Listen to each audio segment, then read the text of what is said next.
സംഭൽ മസ്ജിദിൽ സർവേക്ക് അനുമതി നൽകിയ സിവിൽ കോടതി ഉത്തരവിനെതിരെ സംഭൽ ജുമാ മസ്ജിദ് കമ്മിറ്റി സുപ്രീം കോടതിയിൽ. ഹർജി ചീഫ് ജസ്റ്റിസ് അധ്യക്ഷനായ ബെഞ്ച് നാളെ പരിഗണിക്കും.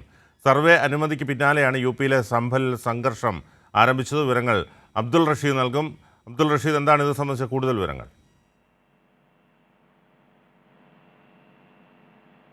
ഉത്തർപ്രദേശിലെ സംബൽ ജില്ലയിൽ ഷാഹി ജുമാ മസ്ജിദിലെ സർവേക്കിടെയാണ് വലിയ രീതിയിലുള്ള വ്യാപകമായിട്ടുള്ള പ്രതിഷേധവും ഒപ്പം 5 പേർ കൊല്ലപ്പെടുന്ന സംഭവങ്ങളൊക്കെ ഉണ്ടായത്. ഇതിനെതിരെയാണ് ഇപ്പോൾ സുപ്രീം കോടതിയെ പള്ളി കമ്മിറ്റി സമീപിച്ചിരിക്കുന്നത്. അതായത് നിലവിൽ നടത്തുന്ന സർവേ ഉത്തരവുകൾ പ്രാദേശിക സിവിൽ കോടതി ഉത്തരവിട്ടുള്ള ഈ സർവേ നടപടികൾ റദ്ദാക്കണമെന്നാണ് പ്രധാനമായും ഹർജിയിൽ ആവശ്യപ്പെടുന്നത്. ഒപ്പം ഈ സർവേ നടപടികളിൽ എതിരെ ഉണ്ടായിട്ടുള്ള വെടിവെപ്പിലടക്കം വലിയ അക്രമങ്ങൾ ഉണ്ടായിട്ടുണ്ട്. ഇതിനെതിരെയും വലിയ രീതിയിലുള്ള നടപടി എടുക്കണമെന്ന് ഹർജിയിൽ ആവശ്യപ്പെട്ടിട്ടുണ്ട്. എന്തായാലും ചീഫ് ജസ്റ്റിസ് സഞ്ജീവ് ഖന്ന അധ്യക്ഷനായിട്ടുള്ള ബെഞ്ച് നാളെ ഹർജി പരിഗണിക്കും. നമുക്കറിയാം, കഴിഞ്ഞ ദിവസം വലിയ രീതിയിലുള്ള പ്രതിഷേധവും ഒക്കെ തന്നെയും യോഗി ആദിത്യനാഥ് സർക്കാരിനെതിരെയും യു.പി പോലീസിനെതിരെയും ഉണ്ടായിരുന്നു. എന്തായാലും ഇതിനെതിരെ, ഈ സർവേക്കെതിരെ വലിയ രീതിയിലുള്ള വിമർശനവും ഉണ്ടായിരുന്നു.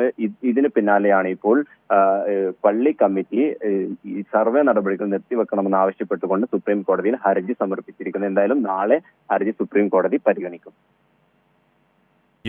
സംഭൽ മസ്ജിദിൽ സർവേക്ക് അനുമതി നൽകിയ സിവിൽ കോടതി ഉത്തരവിനെതിരെ സംഭൽ ജുമാ മസ്ജിദ് കമ്മിറ്റി സുപ്രീം കോടതിയിൽ.